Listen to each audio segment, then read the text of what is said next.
محمد وعلى آله وأصحابه أجمعين اللهم صل على سيدنا محمد وعلى آل سيدنا محمد كما صليت على إبراهيم وعلى آل إبراهيم في العالمين إنك حميد مجيد أعوذ بالله من الشيطان الرجيم بسم الله الرحمن الرحيم يا أيها الناس اتقوا ربكم واخشوا يوما لا يجزي والد عن ولده ولا مولود هو جاز عن والده شيئا إن وعد الله حق فلا تغرنكم الحياة الدنيا ولا يغرنكم بالله الغرور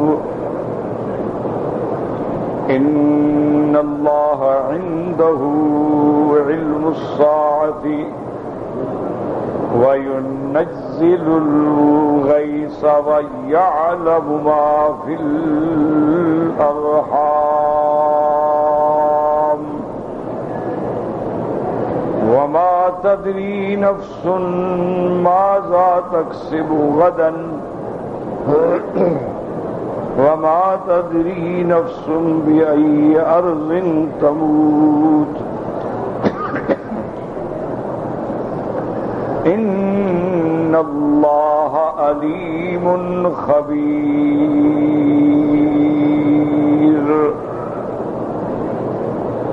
اللہ تبارک و تعالی نے کلام مقدس کے ان آیات مبارکہ میں ارشاد فرمایا ہے یا ایھا الناس اتقوا ربکم، اے لوگو اپنے رب سے ڈرو، واخشوا یوماً، اور اس دن سے ڈرو جس دن لا یجزی والد عن مولدہ شیئا، جس دن والد اپنی اولاد کو کوئی نفع نہ پہنچا سکے، نہ اولاد اپنے والد کو کوئی نفع دے سکے. ان وعد اللہ حق، تحقیق اللہ کا وعدہ بالکل ٹھیک ٹھاک. فلا تغرنکم الحیات الدنیا، تم کو دنیا کی زندگانی غفلت میں نہ ڈالے. ولا یغرنکم باللہ الغرور، اور تم کو اللہ سے دور کرنے میں شیطان اپنے دھوکے میں نہ ڈالے. اب سمجھیں کہ ان آیات میں مسئلہ معاد ہے. الحمدللہ قرآن پاک کی مختلف صورتوں میں آپ پڑھ چکے ہیں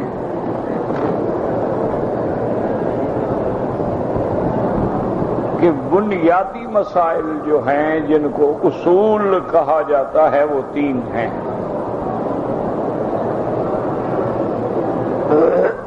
اس کو پھر علماء الاصول الثلاثہ بھی کہتے ہیں، اور اس کو علماء کرام جو ہیں الایمان بالثلاثیات بھی کہتے ہیں. مقصد یہ ہے کہ اصل بنیاد جو ہے وہ تین مسئلے ہیں.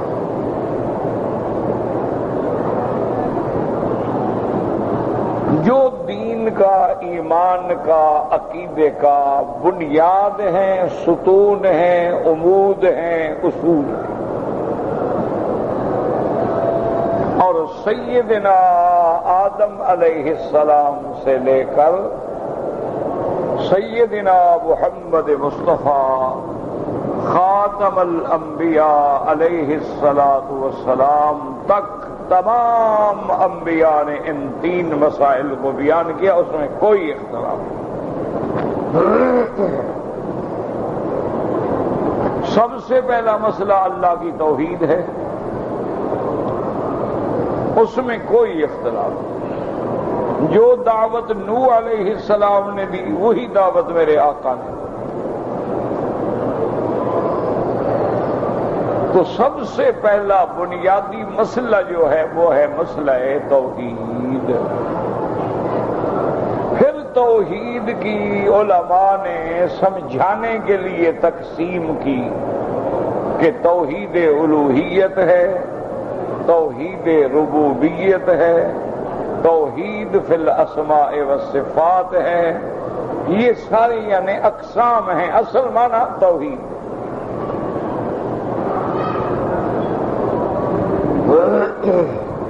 اور جب توحید کا بیان ہوگا تو صاف ظاہر ہے کہ شرک کا رد ہوگا، ایک واضح بات. اور دوسرا مسئلہ کیا ہے؟ نبوت و رسالت، کہ تمام انبیاء اللہ نے جتنے بھیجے ہیں، رسول بھیجے ہیں، سب پر حق ہیں، سب پر ہمارا ایمان ہے. اللہ کے کروڑوں صلاۃ و سلام. اگر ایک نبی کا انکار کرے تو آدمی کافر ہو جاتا ہے. مسئلہ اچھی طرح سمجھیں. یعنی اللہ نے حضرت آدم علیہ السلام سے لے کر میرے محبوب کائنات، محبوب دو عالم سیدنا محمد مصطفیٰ صلی اللہ علیہ وسلم تک جتنے نبی رسول بھیجے سب برحق. لا نفرق بین احد من رسلہ، ہم قطعاً تفریق نہیں کرتے کہ ایک پیغمبر پہ ایمان لائیں اور ایک پہ نہ لائیں. تو مسئلہ نبوت و رسالت جو ہے یہ بھی بنیادی مسئلہ ہے. اسی طرح تیسرا بنیادی مسئلہ کیا ہے؟ معاد. معاد مانا لوٹنا، قیامت. کہ قیامت کا آنا بھی برحق ہے. اور پھر جس طرح توحید میں تفصیل تھی اسی طرح ہر مسئلے میں تفصیل ہے کہ قیامت برحق ہے، ہم سب کا قبروں سے اٹھنا برحق ہے، یوم الجزا برحق ہے، حساب کتاب برحق ہے، میزان اعمال برحق ہے، پل صراط سے گزرنا برحق ہے. اور اس کے بعد پھر اللہ فیصلہ فرما کے اپنی رحمت سے جنت والوں کو جنت دیں گے، جہنم والوں کو جہنم. یہ تین مسئلے ہمیشہ یاد رکھیں بنیاد. اگر ان تین مسائل میں کسی ایک مسئلے پر ایمان نہ ہو تو وہ بندہ مسلمان نہیں ہو سکتا. مثلا آج کل دنیا میں یہودی موجود ہیں، ان کے دعوے کے مطابق ان کا حضرت موسیٰ علیہ السلام پہ ایمان ہے، کتاب تورات پہ ایمان ہے، اللہ پہ ایمان ہے، یوم آخرت پہ ایمان ہے. لیکن چونکہ ان کا حضرت عیسیٰ علیہ السلام پہ ایمان نہیں، حضرت محمد مصطفیٰ صلی اللہ علیہ وسلم پہ ایمان نہیں، وہ کافر. اسی طرح دنیا میں آج نصارہ موجود ہیں، عیسائی موجود ہیں، ان کا عیسیٰ علیہ السلام پہ ایمان.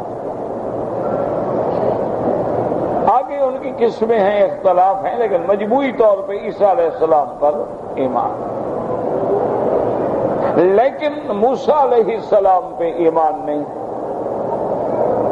حضرت محمد الرسول اللہ صلی اللہ علیہ وسلم پر ایمان نہیں، لہذا کافر. یہ جو آج کل دنیا میں بڑا ایک تخطیط ہے، منصوبہ ہے یہود و نصارہ کا، اور اس کو کہتے ہیں کہ یہ ہم اتحاد بین الادیان کر رہے ہیں کہ سارے دین متحد ہو جاؤ. نعرہ بہت اچھا ہے، بڑا خوبصورت ہے، بڑا اٹریکٹیو ہے، دل کو کشش کرتا ہے. بھئی بڑی اچھی بات ہے یار، وہ تو چاہتے ہیں ہم سب مل جائیں. کہ دیکھو جی تمام ادیان جو ہیں بس ٹھیک ہے یار، ہم مل جائیں، بس ٹھیک ہے، سب ٹھیک ہے، اپنے اپنے مقام پہ سب ٹھیک ہے. حتیٰ کہ اس میں وہ کچھ اور آگے بڑھ گئے ہیں کہ جناب مثلاً ایک مسجد ہے، مسلمانوں نے جمعہ پڑھنا ہے، جمعہ کے دن پڑھ لیں، ہفتے کے دن اسی میں آگے یہودی عبادت کر لیں، ان کا ہفتے کا دن ہے۔ نصارہ جو ہیں وہ آ کے اتوار والے دن عبادت کر لیں، ہندو جو ہیں وہ سوموار والے دن آ جائیں، سکھ جو ہیں وہ منگل والے دن آ جائیں۔ تو ایک معبد جو ہے سب کے لیے کافی ہے۔ یہ کیا ہے کہ مسلمان الگ مسجد بنائیں، وہ الگ مندر بنائیں، وہ الگ گردوارہ بنائیں، وہ الگ جناب اپنے گرجے بنائیں، اور اگر نہیں مل جائے ہمیں مکس ہونا چاہیے۔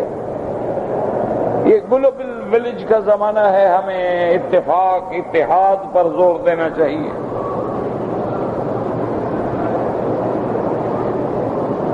اور اس کے لیے انہوں نے ہر مذہب میں اپنے بندے خریدے ہیں۔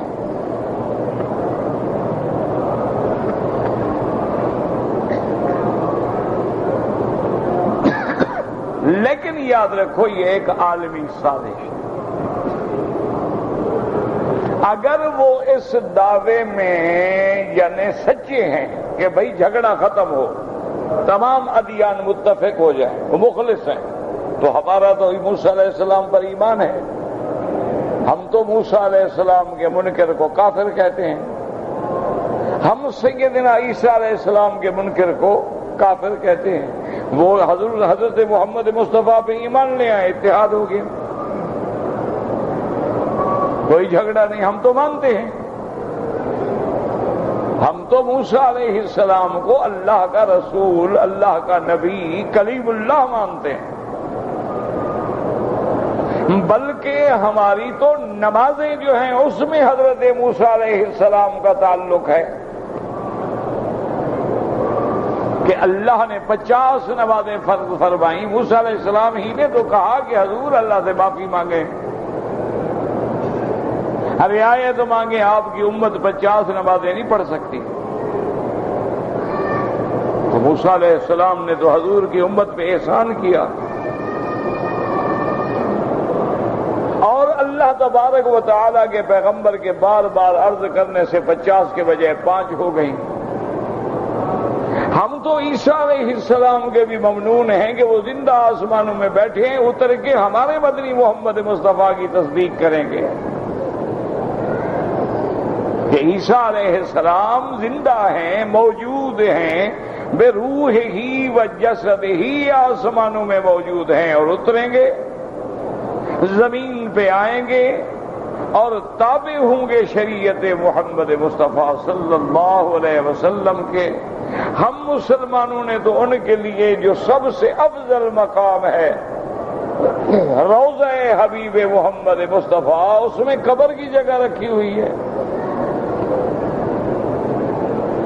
کہ وہ دنیا میں زندہ ہوں گے، اور اس کے بعد پورے عالم میں اسلام کا غلبہ ہوگا۔ دجال کو حضرت عیسیٰ قتل کریں گے، صلیب کی قوت کو عیسیٰ علیہ السلام توڑیں گے، جزیہ ختم کر دیں گے، پورے عالم کو عدل سے بھر دیں گے، اس کے بعد ان پہ موت آئے گی اور دفن ہوں گے فی روضۃ النبی صلی اللہ علیہ وسلم۔ ہمارا تو اتنا ایمان ہے، تو تم بھی ایمان لے آؤ ہمارے نبی پہ۔ تم تو کارٹون بنا رہے ہو، ہمیں کہتے ہو اتحاد کرو۔ تم تو میرے مدنی پاک کے نکاحوں پہ اعتراض کر رہے ہو کہ جی امت کے لیے 4 نکاح ہیں اور نبی کے لیے 11 نکاح ہیں۔ تم تو حضور صلی اللہ علیہ وسلم کی ازواج مطہرات کے خلاف کتابیں لکھوا رہے ہو۔ تم تو حضور صلی اللہ علیہ وسلم کی گستاخی کرنے والوں پہ کروڑوں روپے خرچ کر کے پناہ دے رہے ہو، اور ہمیں کہتے ہو اتحاد کرو۔ یہ عجیب اتحاد ہے بھائی۔ اتحاد تو بڑا آسان ہے، تم ہمارے نبی کا کلمہ پڑھ لو، کلمہ نہ پڑھو یہ تو مان لو کہ وہ نبی برحق ہیں۔ تو یہ سب دھوکے ہیں، یاد رکھو۔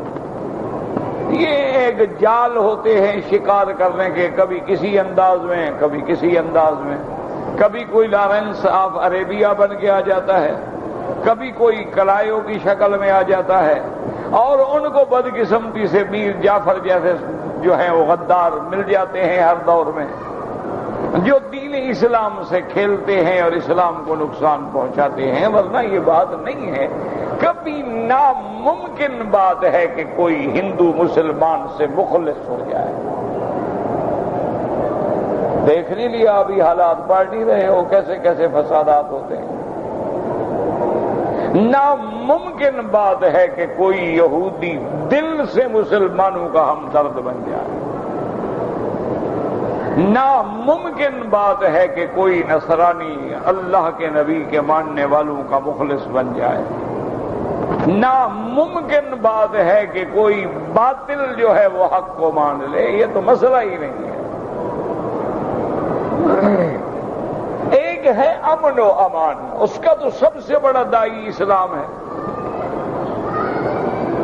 اسلام تو اس بات کی اجازت بھی نہیں دیتا کہ کوئی جانور پہ ظلم کرے۔ میرے آقا نے خود فرمایا کہ مجھے دکھلایا گیا ہے کہ ایک عورت کو جہنم کے عذاب میں سے عذاب دیا جا رہا ہے، صرف اس جرم پہ کہ اس نے ایک بلی کو باندھ رکھا تھا، خود بھی پانی نہ دیا، خود بھی اس کی خوراک کا خیال نہ کیا، اس کو چھوڑ بھی نہ دیا کہ وہ چل پھر کے کھا لیتی، وہ بیچاری تڑپتی مر گئی، اسی وجہ سے اس کو عذاب ہو رہا ہے۔ اللہ کا دین تو ایک بلی کا عذاب بھی برداشت نہیں کرتا۔ میرے آقا تو کسی جانور کی بھی تکلیف برداشت نہیں کرتے۔ حضور ایک باغ سے گزر رہے تھے، ایک انصاری کا اونٹ بھاگتے ہوئے آیا حضور کی خدمت میں، اور اپنے انداز میں حضور کو جانور جیسے سلام کرتے ہیں سلام کیا اور کچھ باتیں کی۔ حضور نے فرمایا کہ اس کے مالک کو بلاؤ، انصاری کو بلاؤ، اس آدمی کو۔ اس کو بلایا گیا، فرمایا تمہارے اونٹ نے شکایت کی ہے کہ تم کام زیادہ لیتے ہو اور خوراک کم دیتے ہو، خبردار آئندہ اپنے اونٹ پہ ظلم نہ کرنا۔ حضور صلی اللہ علیہ وسلم تو اونٹوں پہ رحم فرمانے والے، جانوروں پہ رحم فرمانے والے۔ سیدنا امیر المؤمنین عمر بن الخطاب جیسا انسان فرماتے تھے کہ اگر میں مدینے میں بیٹھا ہوں، دریائے فرات کے کنارے پہ کوئی کتا بھوکا مر جائے تو قیامت میں عمر کو جواب دینا ہوگا۔ اسلام تو اتنا بڑا سلامتی کا مذہب ہے، امان کا مذہب ہے، دین کا مذہب ہے، لیکن بات یہ ہوتی ہے نا کہ جب تم کسی کو دیوار سے لگا دو، اب اس کے پاس حل نہ رہے باقی کہ یا تو ٹکر مارے دیوار گر جائے یا سر پھٹ جائے، پھر تم کہو گے یہ ظالم ہے، تو یہ تو پھر ظلم کرنے والا کون ہے؟ غور کریں آپ، اس مقام پہ ان کو پہنچانے والا کون ہے؟ یہ دیکھیں، ورنہ کون بندہ ہے دنیا میں جس کو اپنی جان عزیز نہ ہو، ایمان عزیز نہ ہو، اسلام عزیز نہ ہو؟ یہ تو حالات کا جبر ہے کہ اس کے بعد حل کوئی نہیں، وہ کیا کرے گا؟ کتنے لوگ ہیں جن کو معاشرے نے ڈاکو بنا دیا، قاتل بنا دیا، کتنے لوگ ہیں جن کو معاشرے نے ظالم بنا دیا، انسان کے بجائے درندہ بنا دیا، کتنے لوگ ہیں جن کو لوگوں نے اور معاشرے نے ظلم کر کے اس مقام پہ کھڑا کیا کہ خون کی ہولی کھیلنے میں ان کو مزہ آتا ہے۔ آپ جتنے بڑے بڑے ڈاکو ہیں ان کی تاریخ پڑھیں، ان کی ہسٹری پڑھیں، ان کا یعنی بیک گراؤنڈ دیکھیں کہ یہ کیا ہے۔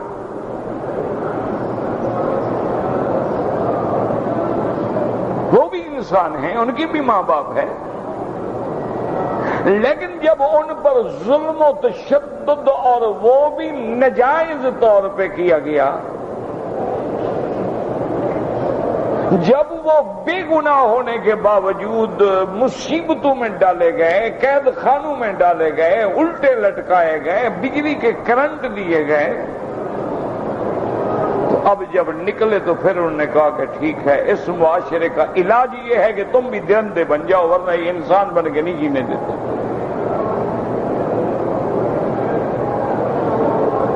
کتنا لوگ ہیں بیچارے ایم اے پاس ہیں، کتنے لوگ ہیں تعلیم یافتہ نوجوان ہیں، سلجھے ہوئے نوجوان ہیں، جب وہ جوتیاں چٹکھاتے نوکری کے پیچھے پھرتے، گھر آتے ہیں ماں باپ تانے دیتے ہیں، باہر جاتے ہیں نوکری نہیں ملتی ہے، جہاں نوکری ہے وہاں رشوت چاہیے، سفارش چاہیے، ان کے پاس ہے نہیں، نالائق بھرتی ہو جاتے ہیں اور لائق باہر بیٹھے ہوئے رو رہے ہیں۔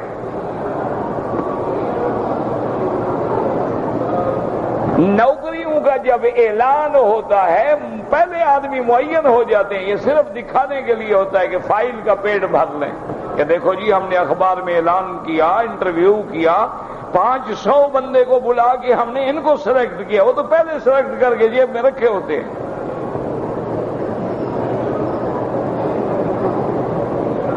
تو وہاں اب آدمی جو ہے وہ معاشرہ پھر ظلم پہ آمادہ ہوتا ہے۔ ایک ہی کالج میں لڑکیاں پڑھتی ہیں، ایک لڑکی کے پاس پہننے کے کپڑے نہیں ہیں، ایک جوڑا ہے، گھر جا کے بیچاری اتار کے پرانا پہن لیتی ہے، صبح وہ پہن کے آتی ہے، 3 بسیں بدل کے لٹک کے اپنے کالج میں پہنچتی ہے، راستے میں 50 آوارہ نوجوان سیٹیاں مارتے ہیں، چھیڑتے ہیں، اس کے مقابلے پہ ایک لڑکی چمچماتی ہوئی کار میں آتی ہے، باوردی ڈرائیور آتا ہے، دروازہ کھولتا ہے، وہ اندر کینٹین میں بیٹھ کے اپنے دوستوں پہ ہزاروں روپے خرچ کر دیتی ہے، یہ دیکھ رہی ہے اندر سے جل رہی ہے، یہی جلن اس کو گناہوں پہ آمادہ کر دیتی ہے۔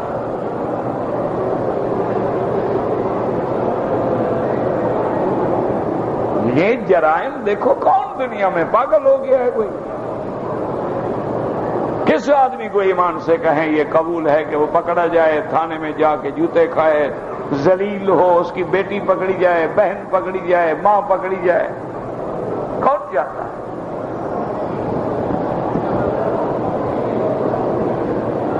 تو جب ظلم کی انتہا ہو جاتی ہے نا، وہ ظلم اس کے اندر سے پھر ظالم پیدا کرتا ہے۔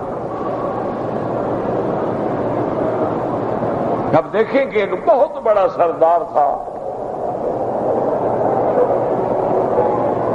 رحمت دو عالم کے زمانے میں راستے میں وہ صحابہ نے اس کو گرفتار کیا، گرفتار کر کے رحمت دو عالم کی خدمت میں لے آئے۔ حضور نے بھی حکم دیا کہ مسجد کے ستون کے ساتھ اس کو باندھ دو۔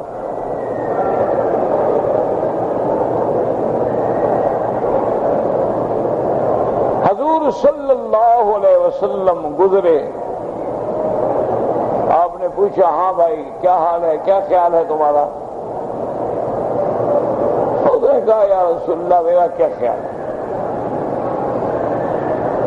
ان تقتل ذا دم، اگر آپ مجھے قتل کریں گے نا، میں بھی خون والا برادری والا آدمی ہوں، میرے بدلہ لینے والی قوم زندہ ہے، وَإِن تَعْفُوا، اگر معاف کریں گے تو ایک مرد کو معاف کریں گے آپ۔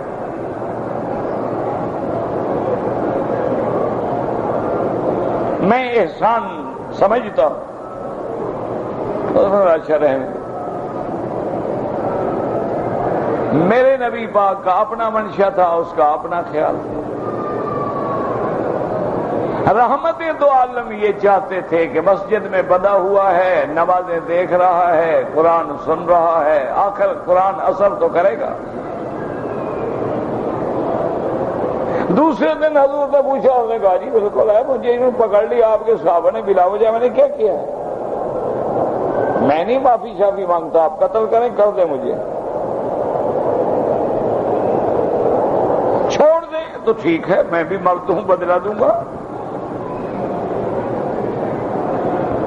تیسرا دن جب آ گیا، اس نے کہا، حضور نے فرمایا ہاں اب کیا خیال ہے؟ تو نے کہا حضور وہی پہلا خیال ہے، آپ کیوں دیر کریں، مجھے قتل کر دیں آپ، میں تو معافی نہیں مانگتا،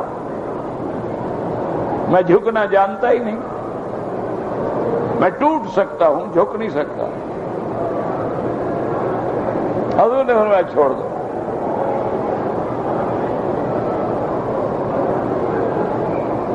اس نے کہا حضور آپ نے مجھے رہا؟ آپ نے فرمایا ہاں بالکل رہا کر دیا، باعزت جاؤ، کوئی تمہیں نہیں چھیڑے گا.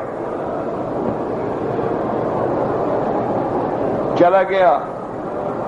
1-2 گھنٹے کے بعد واپس آ گیا.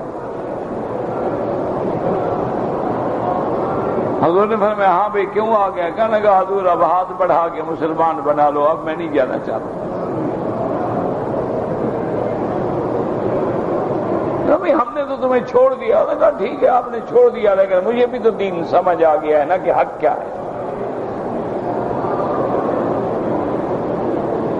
کلمہ پڑھ لیا اور اس کے بعد کہا یا رسول اللہ میں عمرے پہ جا رہا تھا، آپ کے صحابہ نے مجھے پکڑ لیا، اب کیا حکم ہے، میں عمرہ کروں؟ اور پھر میں ہاں بالکل عمرہ کرو، عمرہ تو اسلام میں عبادت ہے، جاؤ عمرہ کرو. یہ وہی شخص ہے کہ جب قریش نے حضور کے ساتھ دشمنی شدید کر دی، اس نے شام کے اور مکے کے راستے میں اپنی قبائل کو بلا کے ایک دستہ بنا کے بیٹھ گیا. اس نے کہا خبردار مکے والوں کو ایک دانہ بھی مت جانے دو. قریش نے گھٹنے ٹیک دیا، نے کہا نہیں میرے نبی سے جا کے معافی مانگو.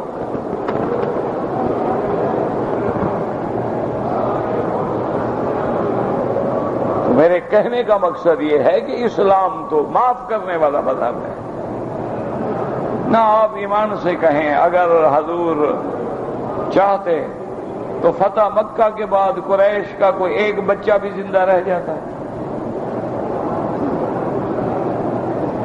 یعنی جنہوں نے ظلم و ستم کا کوئی ایسا تیر نہیں جو میرے آقا کے خلاف نہ چلایا ہو.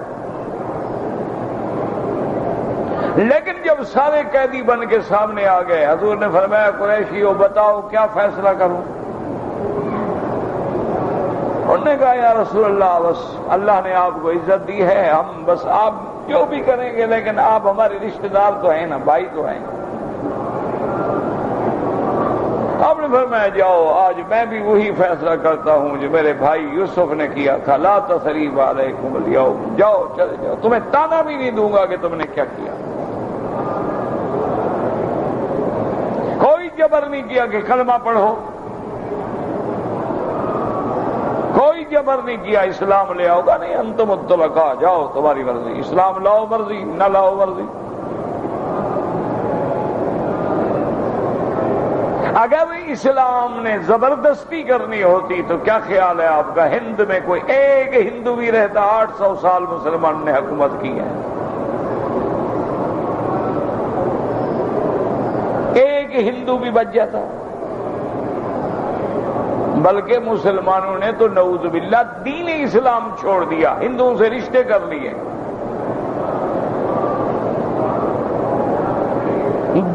نیا دین بنا ڈالا، لیکن کسی کو تکلیف نہیں پہنچائی. تو ہم تو آج بھی چاہتے ہیں کہ خدا کرے اتحاد ہو. تم اگر دین اسلام قبول نہیں کرتے ہو نہ کرو، لیکن اسلام کو بدنام کرنے کے لیے جو پوری قوت صرف کر رہے ہو، یہ کون سی اتحاد کی دعوت ہے؟ تو اس لیے ہمیشہ یاد رکھو یہ 3 مسئلے ایک ہیں. حضرت نوح علیہ السلام نے بھی یہی بیان کیا، اور سب سے آخری نبی میرے مدنی محمد مصطفیٰ نے بھی یہی بیان کیا. اور یہ بات بھی یاد رکھو توحید سب کہتے ہیں، لیکن توحید کا معنی وہ ہوگا جو سمجھایا کس نے، محمد الرسول اللہ.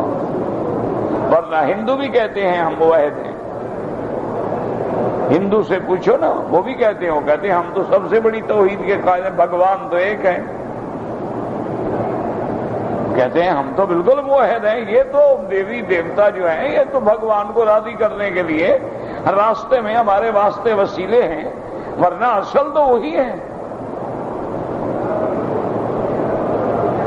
اسی طرح آپ دیکھ لیں سکھ ہیں، وہ کہتے ہیں ہم تو سب سے بڑے موحد ہیں، ہمارے گرو نانک تو خود مکے مدینے گئے تھے. وہ کہتے ہیں ہم تو بڑے موحد ہیں پکے، ہم تو کسی دیوی دیوتا کو پوجا نہیں کرتے. طرح تو یہودی بھی کہتے ہیں ہم بھی موحد ہیں، وہ کہتے ہیں ہم تو بالکل ایک خدا کو مانتے ہیں، اسی کے نام کے بغیر ہم تو جانور ذبح نہیں کرتے، ہم تو کھانا نہیں کھاتے جب تک کہ اس کا نام نہ لیں۔ اسی طرح عیسائی کہتے ہیں ہم بھی موحد ہیں، وہ کہتے ہیں کمال ہے، عیسیٰ علیہ السلام کو ہم ان کا بیٹا مانتے ہیں نا، اصل تو وہ ہیں۔ ہم بی مریم کو ان کی زوجہ کہتے ہیں، اصل تو خدا ہے نا، ہم تو اس کے قائل ہیں۔ اس لیے ہمیشہ یاد رکھو کہ توحید کا معنی وہی ہوگا جو میرے آقا محمد مصطفیٰ صلی اللہ علیہ وسلم نے سمجھایا ہے، اور جس کو پھر میرے مدنی کے لاکھوں پروانے صحابہ نے سمجھا ہے، اور پھر صحابہ نے پورے عالم میں وہ توحید پہنچائی ہے۔ وہ توحید ہے، تیرے میرے کہنے سے توحید نہیں ہوتی۔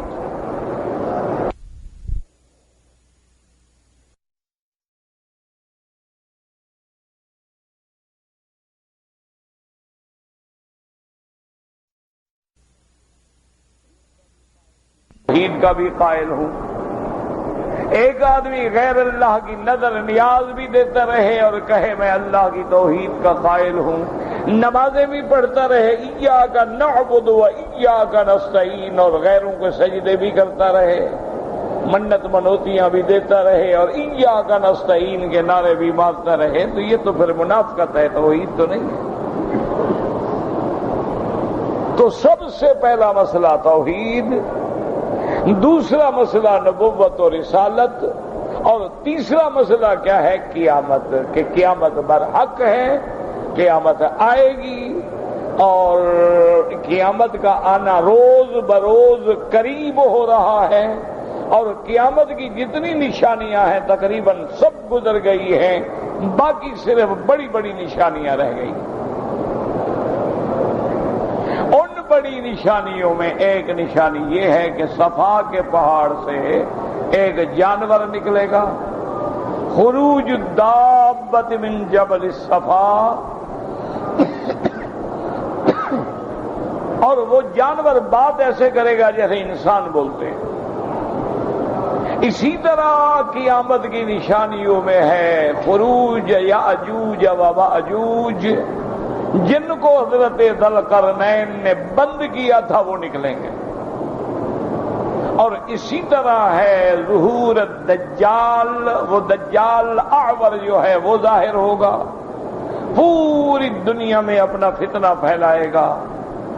اسی طرح علامات کبریٰ میں ہے حضرت عیسیٰ علیہ السلام کا نزول، اور اسی طرح علامات کبریٰ میں ہے کہ سورج مشرق کے بجائے مغرب سے نکلے گا، سمجھیں کہ پھر قیامت کی گھڑی قریب آ گئی۔ علامات کو علماء نے دو حصوں میں تقسیم کیا ہے، علامات صغریٰ، علامات کبریٰ، چھوٹی نشانیاں اور بڑی نشانیاں۔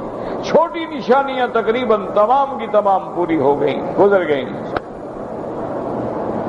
اب دیکھو، آپ آنکھیں بند کر کے سوچو، کبھی آپ کو مکہ شریف میں درخت نظر آتے تھے؟ حضور نے فرمایا یہ بھی قیامت کی علامت میں سے ہے کہ ارض حجاز میں درخت زیادہ ہو جائیں گے۔ حضور نے فرمایا یہ بھی قیامت کی علامت میں ہے کہ بکریوں کے چرانے والے چرواہے جن کے پاؤں میں جوتا بھی نہیں ہوگا، وہ بلڈنگوں کی بلندی میں فخر کریں گے، میری بلڈنگ اونچی، وہ کہے گا نہیں میری اونچی۔ لفظ ہیں یتطاولون فی البنیان، آج ہمارے سامنے ہے۔ اسی طرح حضور پاک نے فرمایا کہ علامات قیامت میں سے ہے کہ بندہ اپنی بیوی کا تو نیاز مند ہوگا لیکن ماں باپ کا گستاخ ہوگا۔ بیوی حکم دے دے کہ ساری رات صاحب بہادر باہر کھڑے رہو، کھڑے رہیں گے، ماں باپ کا نافرمان ہوگا، بیوی کے جوتے اٹھانے کو فخر کرے گا اور ماں باپ سے بات کرنے کے لیے بھی برا سمجھے گا کہ کیا بوڑھے آدمی سر کھا جاتے ہیں، پھر وہی کہانی شروع کر دیں گے، نماز پڑھو، روزہ رکھو، حرم کیا کرو۔ اسی طرح حضور نے فرمایا علامات قیامت میں سے ہے کہ بندہ دوستوں کا بڑا خیر خواہ ہوگا لیکن والدین کا نافرمان ہوگا۔ اسی طرح حضور نے فرمایا علامات قیامت میں سے ہے کہ قاری قرآن پڑھنے والے تو بہت ہو جائیں گے لیکن علماء کم ہو جائیں گے۔ اسی طرح حضور پاک صلی اللہ علیہ وسلم نے فرمایا کہ تمہارے حاکم اور امیر جو ہیں وہ شریر لوگ بنیں گے، تمہارے اغنیاء جو ہیں وہ بخیل ہو جائیں گے، اور تمہارے معاملات جو ہیں وہ عورتوں کے ہاتھ میں چلے جائیں گے۔ اسی طرح حضور پاک نے فرمایا یہ بھی علامات قیامت میں ہے کہ عالم نہیں ہوگا لیکن عالم بن کے لوگوں کو گمراہ کرے گا۔ یہ ساری نشانیاں پوری ہو گئی۔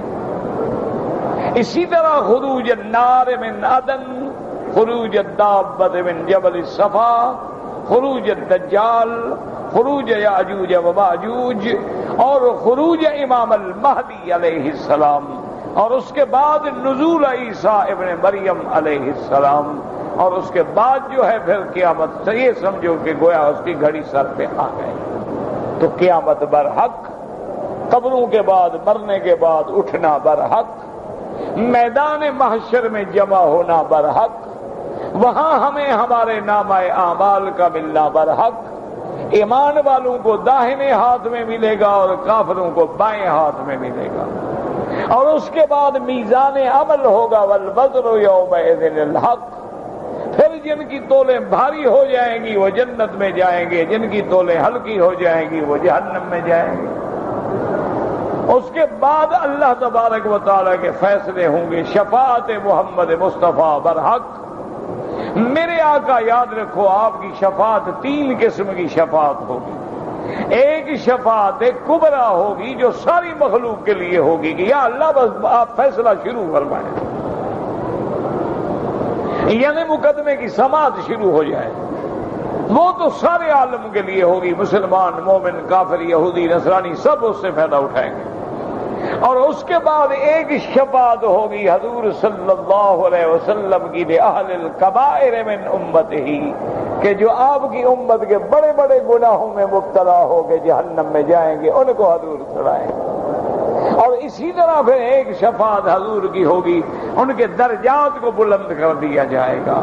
اس لیے حضور فرماتے ہیں انا اشفع و اشفع و اشفع، میں سفارش کروں گا، میں سفارش کروں گا، میں سفارش کروں گا، حتیٰ کہ پھر جہنم میں کوئی باقی نہیں رہے گا مگر وہ لوگ جن کے سینے میں حبۃ خردل من ایمان، سرسوں کے دانے کے برابر ذرا سا ایمان ہے، صرف وہ باقی رہیں گے۔ تو پھر بھی میں اللہ سے عرض کروں گا کہ یا اللہ مہربانی کر کے میری سفارش سے ان کو بھی نکال دیں۔ تو اللہ فرمائیں گے محمد مصطفیٰ آپ کو ہم نے راضی نہیں کر دیا، آپ نے جن کو کہا ہم نے چھوڑ دیا، آپ کی ہر سفارش ہم نے قبول فرما لی، ابھی تک آپ راضی نہیں ہوئے۔ تو میں کہوں گا رضی تو ربی، رضی تو ربی، رضی تو ربی، میرے رب میں راضی ہو گیا، میں راضی ہو گیا، میں راضی ہو گیا۔ فرمائیں گے اچھا میرے مدنی، وہ لوگ جن کے دل میں ذرے کے برابر ایمان ہے ان کو میں اپنی رحمت سے جہنم سے نکالتا ہوں، ان کو بھی پھر جہنم سے نکالا جائے گا۔ تو قیامت پر ایمان برحق ہے، اور وہ گھڑی ایسی ہوگی، اس لیے خطابت ہے یا ایھا الناس اتقوا ربکم۔ یاد رکھو پہلے جتنے نبی آئے انہوں نے اپنی اپنی قوم کو خطاب کیا، جیسے اللہ کا قرآن فرماتا ہے وَإِلَىٰ عَادٍ أَخَاهُمْ هُودًا قَالَ يَا قَوْمِ اعْبُدُوا اللَّهَ مَا لَكُم مِّنْ إِلَٰهٍ غَيْرُهُ وَإِلَىٰ ثَمُودَ أَخَاهُمْ صَالِحًا قَالَ يَا قَوْمِ اعْبُدُوا اللَّهَ مَا لَكُم مِّنْ إِلَٰهٍ غَيْرُهُ وَإِلَىٰ مَدْيَنَ أَخَاهُمْ شُعَيْبًا قَالَ يَا قَوْمِ اعْبُدُوا اللَّهَ مَا لَكُم مِّنْ إِلَٰهٍ غَيْرُهُ۔ اور اسی طرح دیکھیں موسیٰ علیہ السلام کہتے ہیں یا بنی اسرائیل اذکروا نعمتی التی انعمت علیکم اللہ کی نعمتوں کو یاد کرو جو اللہ نے تم پہ نعمتیں کی ہیں۔ حضرت عیسیٰ بھی کہیں گے یا بنی اسرائیل، ہر نبی اپنی قوم کے لیے آیا، میرا مدنی سارے عالمین کے لیے آیا، انس و جن کے لیے آیا۔ اگر عالمی نبوت ہے تو محمد مصطفیٰ کی، عالمی دین ہے تو محمد مصطفیٰ کا، عالمی کتاب ہے تو محمد مصطفیٰ کی۔ اس لیے یہاں پر اللہ فرماتی ہے میرا مدنی آپ صرف عرب کو نہ کہیں کہ یا اہل العرب، یا اہل العجم، یا اہل مکہ، یا اہل المدینہ، آپ سارے عالم کو خطاب کریں یا ایھا الناس، کیونکہ ہم نے آپ کو سب کے لیے بھیجا۔ قل یا ایھا الناس انی رسول اللہ الیکم جمیعا۔ اور کبھی اللہ فرماتی ہے میرا مدنی آپ صرف انسانوں کے نبی نہیں، جنوں کے لیے بھی آپ نبی ہیں، ان کو بھی خطاب کریں یا معشر الجن والانس ان استطعتم ان تنفذوا من اقطار السماوات والارض۔ اس لیے قرآن میں آپ دیکھیں گے یا ایھا الناس اعبدوا ربکم الذی خلقکم والذین من قبلکم لعلکم تتقون۔ اللہ کے نبی کا خطاب عام ہے ساری کائنات کے لیے، سارے عالم کے لیے، انس و جنس کے لیے، عالمین کے لیے، اس لیے کہ قرآن نے واضح کر دیا ہے کہ اللہ رب العالمین ہے، کعبہ ھدی للعالمین ہے، اور محمد رحمت للعالمین علیہ الصلاۃ والتسلیم۔ اس لیے فرماتے یا ایھا الناس اتقوا ربکم، اپنے رب سے ڈرو۔ ڈرنے کا کیا معنی؟ شرک سے بچو۔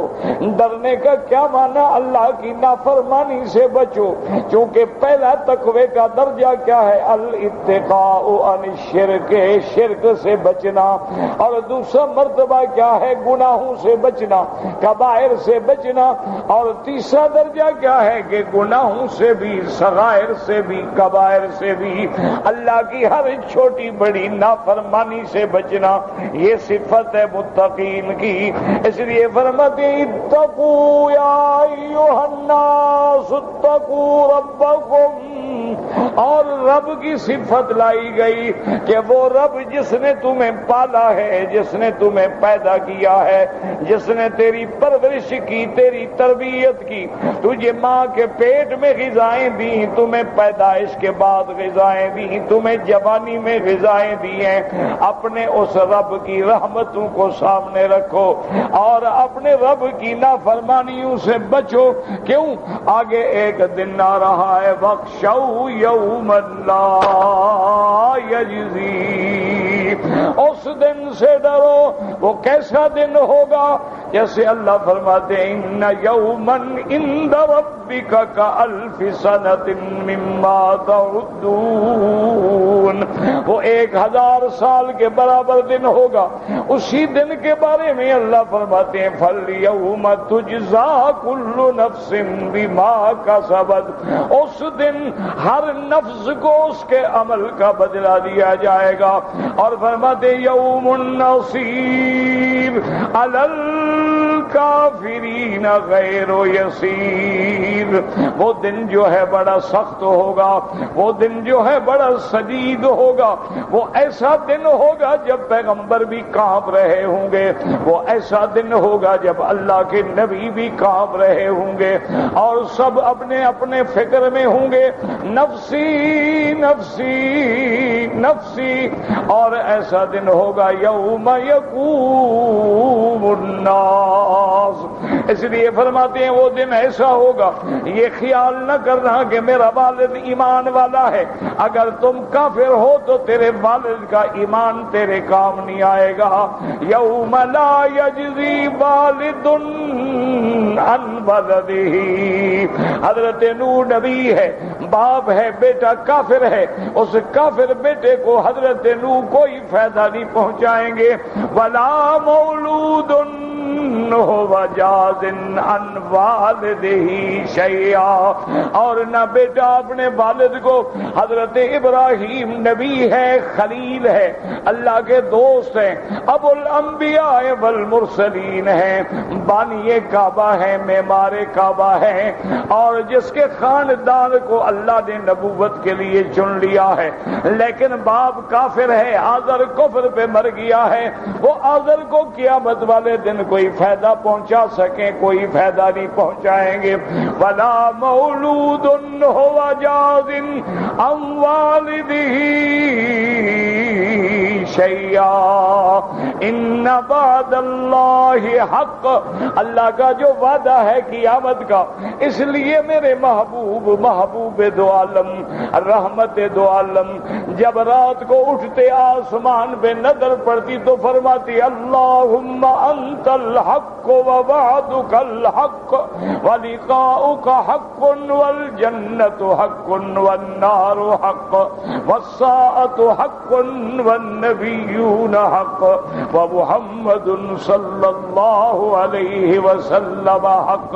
اسی طرح فرماتی اللہ کا وعدہ پکا ہے، حق ہے، سچ ہے.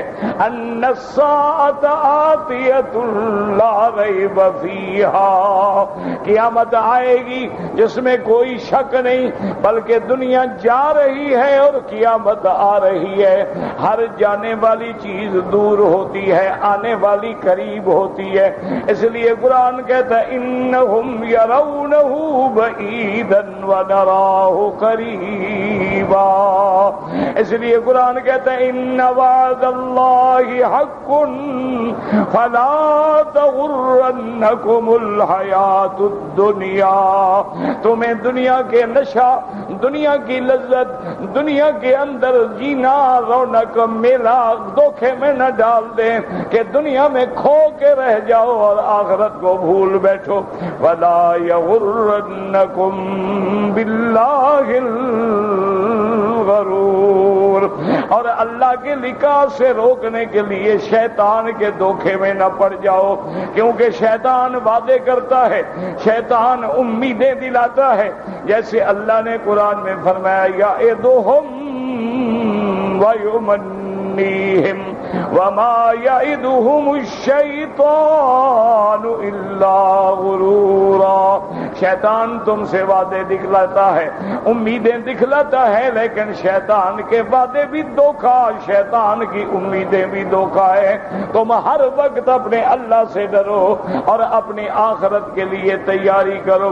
یا ایھا الذین آمنوا اتقوا اللہ ولتنظر نفس ما قدمت لغد واتقوا اللہ ان اللہ خبیر بما تعملون. واللہ اعلم.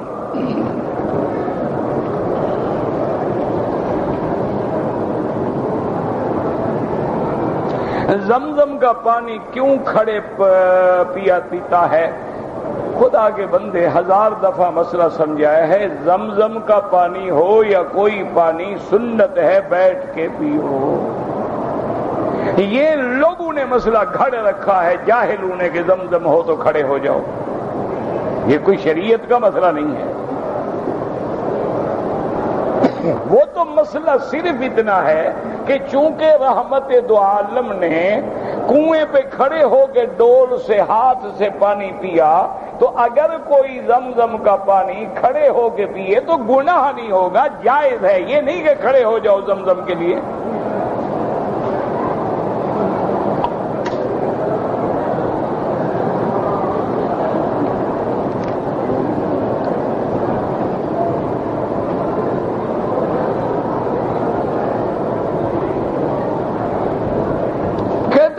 کہ جو لوگ جو ہیں اسپیکر لگاتے ہیں وہ طالب علموں کے ساتھ موبائل میں گیم کھیلتے ہیں. اللہ ہدایت دے، اس کا میں کیا کروں میرا بھائی. جب کسی کو اللہ کے حرم کا بھی حیا نہ ہو، کعبۃ اللہ کا بھی حیا نہ ہو، مسجد الحرام کا بھی حیا نہ ہو، وہ گیم کھیلتا ہو ٹیلی فون پہ بیٹھ کے، تو مولوی مکی کا زیادہ حیا آ جائے گا۔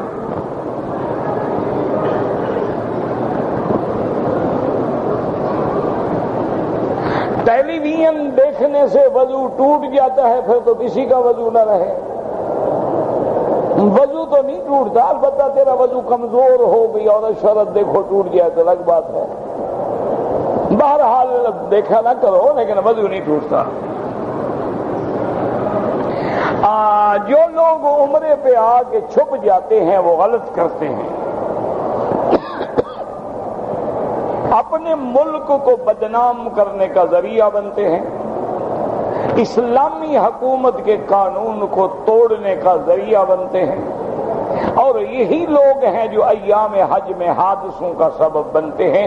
حکومت کے سامنے وہ لوگ ہوتے ہیں جو ریکارڈ میں آئے ہیں، مثلاً 20 لاکھ حاجی آئے گا اور 4 لاکھ چھپا ہوا نکل آیا، اس کا کیا کریں؟ بالکل نہیں رہنا چاہیے۔ باقی مزدوری ہے، مزدوری تو حرام نہیں ہے۔ تمباکو کاشت کرنا درست ہے، بالکل نہ کریں، کیونکہ جو چیزیں حرام میں آتی ہیں، مکروہ میں آتی ہیں، اس کے علاوہ بھی تو دنیا میں کاروبار ہیں۔ حرم میں داخل ہوتے ہوئے کعبے کو دیکھ کے استلام کرنا کوئی سنت نہیں، بلکہ یہ حکم آیا ہے کہ دعا کریں کہ اللہم زد بیتک ھذا تشریفا و تکریما و تعظیما و مہابۃ و برا و تقوی۔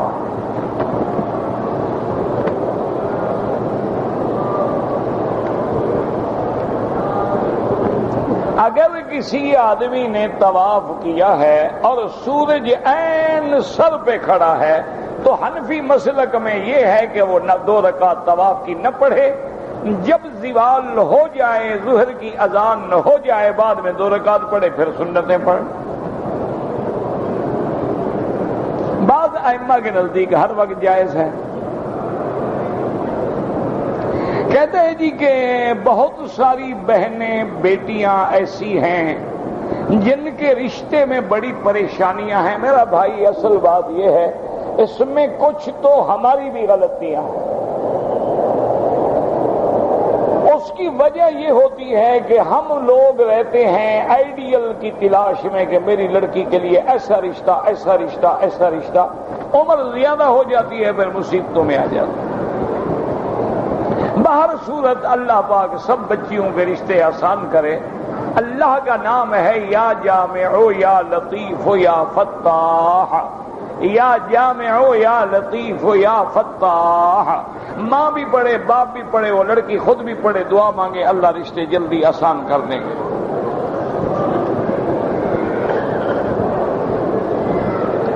بھتیجا چچی سے نکاح کر سکتا ہے؟ ہاں کر سکتا ہے۔ اگر جانور ذبح کریں تو اس کا رخ قبلے کی طرف ہو افضل ہے، نہ ہو تو کوئی حرج نہیں۔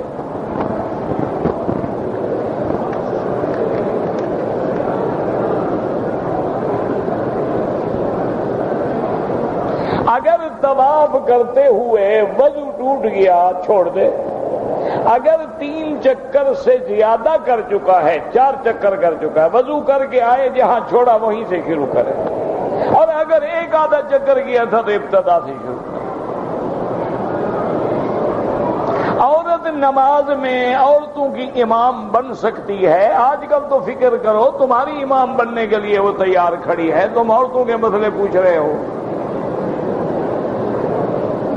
باقاعدہ جمعہ نہیں پڑھایا آمنہ داؤد نے، جمعہ پڑھایا ماشاءاللہ، مردوں نے پیچھے جمعہ پڑھا، عورت نے جمعہ پڑھایا۔ انا للہ و انا الیہ راجعون۔ یاد رکھو میرے عزیز کہ اگر کوئی عورت امامت مسجد یا امامت خلافت یا امامت حکومت کی حقدار ہوتی تو سب سے بڑی حقدار بی بی فاطمہ الزہرا۔ ہمارا ایمان ہے کہ حضور کی بیٹی ہے، لخت جگر محمد مصطفیٰ ہے۔ اگر بی بی فاطمہ اور عائشہ امام نہیں بن سکتی تو میری بیٹی کیسے بن سکتی ہے؟ ہاں بعض ہوتا ہے کہ نفلی عبادات ہیں، تراویح ہے، جماعت کر کے عورتوں نے عورتوں کو پڑھا دیا، حافظہ ہے، عالمہ ہے، پڑھا دی، کوئی بات نہیں۔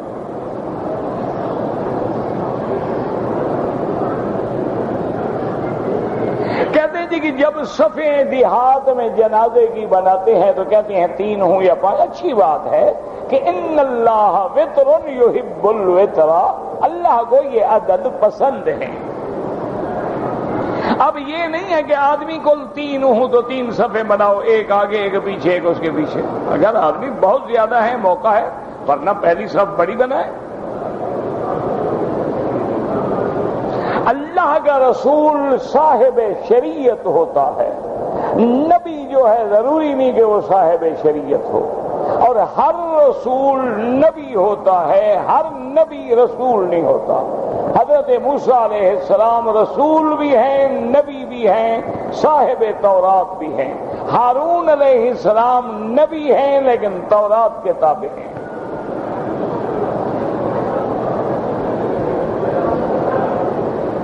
حضور پاک نے اپنے ہاتھ مبارک میں انگوٹھی پہنی تھی، ہاں بالکل پہنی تھی، لیکن بعض روایات جو زیادہ راجح ہیں وہ یہ ہیں کہ اسی انگوٹھی میں حضور کا نام مبارک تھا، وہ خط پہ مہر بھی اسی سے لگاتے تھے. اور ایک روایت مبارک یہ بھی آتی ہے کہ کان فصہ حبشین، کہ آپ کی انگوٹھی میں نگ بھی تھا اور وہ حبشہ کا تھا. تو بہرحال انگوٹھی پہننا جائز ہے.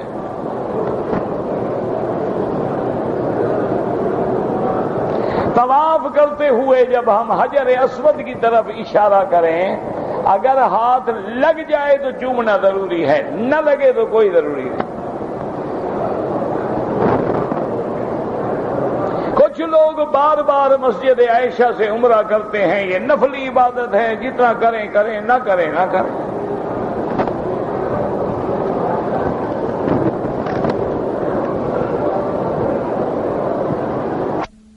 کہ میں نے صفا مروہ نہیں کیا، طواف کرنے کے بعد میں نے بال کٹوا دیے، دم پڑ گئی. ایک بکری جب اللہ پیسے دے دینا. اگر کوئی آدمی اپنی بیوی کو ٹیلی فون کر کے طلاق دے، طلاق ہو گئی، طلاق دینے والا تو بول رہا ہے نا. طلاق کا معنی ہی یہی ہوتا ہے نا کہ طلاق دینے والا کہے، وہ تو کہہ رہا ہے، وہ تو سنا رہا ہے نا ٹیلی فون پہ دوسرے کو. ورنہ سنانا بھی ضروری نہیں. یہ ضروری نہیں ہوتا کہ طلاق کہنا جو ہے بیوی سنے نہ سنے، طلاق کہی طلاق ہو گئی. ثلاث جدہن جد ہزلہن جد النکاح والطلاق والعتاق. حضور نے فرمایا 3 چیزیں ایسی ہیں جن کی حقیقت بھی حقیقت ہے، مذاق بھی حقیقت ہے. ایک نکاح، طلاق اور عتاق. بس نکلا زبان سے گولی لگ گئی. اللهم تقبل منا انك انت السميع العليم وتب علينا انك انت التواب الرحيم. اللهم رب الناس مذهب الباس من الشافي لا شفاء الا شفاء شفاء لا يغادر سقما. اللهم اشفنا واشف مرضانا ومرضى المسلمين. اللهم فرج هم المهمومين واسكن المكروبين واغفر لنا عن المدينين واشفنا واشف مرضانا ومرضى المسلمين. اللهم اجعلنا المسلمين من كل هم حرجا ومن كل ضيق مخرجا ومن كل بلاء عافية. صلى الله تعالى على خير خلقه سيدنا